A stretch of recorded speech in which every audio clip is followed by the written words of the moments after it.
Welcome again to Mission Alive. Recently we were talking about snakes, not a very pleasant subject, but what happened that the question came up, how many snakes have you ever found in your house? And I thought, well, of all the years I was in Papua New Guinea, we didn't really find a lot of snakes in the house. When I was at Yule Island, of course, there were many of those dreadful Papuan black snakes, so deadly. But in the house, they never came. They were out in the bush, they were on the paths. We had to be careful where we walked. But twice, I think, once, two, maybe three times in Milne Bay, we had an experience of snakes in the house. The first one I remember was we had a beautiful cat. The cat's name was Francis. Francis never came into the house. Francis always came up the back steps, sat in the vegetable room beside his plate and waited till that plate was filled with vegetables. I never knew a cat who only ate vegetables for his food, but that was all Francis wanted. But then one night, Francis slowly stood up and went into our big room. One end was the dining room, the other end was our workplace room, where we did our school lessons, where we had readings, where we played cards, where we had entertainment. And Francis slowly walked up the length of this big, long room, prowling, really like a tiger going up, stretching out his legs until he got to the end cupboard where the door was open.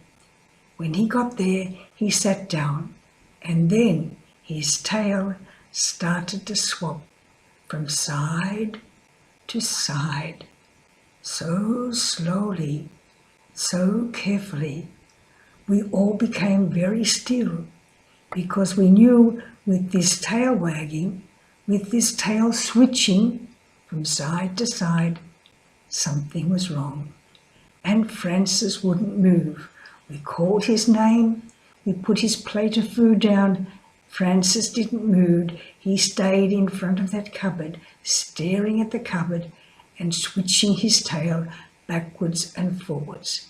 So after a while, we became a bit braver and we went and we looked underneath this, and yes, there in the back of the cupboard, there was a big snake, a horrible looking snake, a frightening snake. So we sent over to Father's house for Brother. Could Brother please come over and help us? We were in trouble. Brother always came to help us. He was a wonderful man. So Brother came over, as he came up the stairs. He came up the stairs and onto the veranda, and we told him what was happening. So very carefully Brother knelt down beside Francis and looked inside. There, sure enough, was this huge snake. So Brother went off, got whatever he needed. I forget what it was, a stick or a knife, a grass knife or a bush knife. He got something and he came back and he sat beside Francis. Francis never moved except for that tail switching backwards and forwards. And finally, Brother put this big, long bush knife, grass cutting knife, into the cupboard and got the snake out. We all went backwards a long distance. Brother stayed there, Francis stayed there, but stood up now, stood up, stiff and prowling,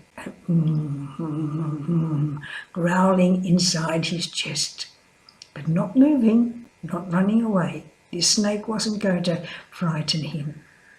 And Brother and Francis, between the two of them, they killed that snake. It was a taipan, a very dangerous snake. If it had been there all night while we were sleeping, we mightn't have woken up in the morning.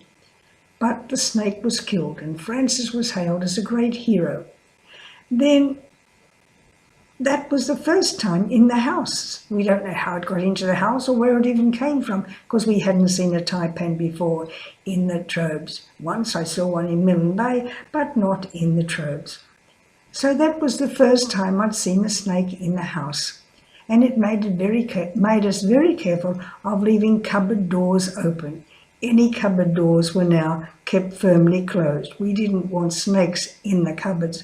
We didn't want snakes in the house, and we certainly didn't want them in the cupboards where they could hide.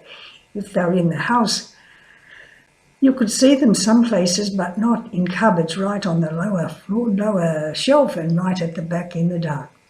So we have to be careful when you live in countries where there's dangerous animals, and snakes are dangerous animals. So be careful. Be careful where you go, what you do, and what's around, because things are dangerous in life and in whatever we're doing. Have a good week, and God bless you.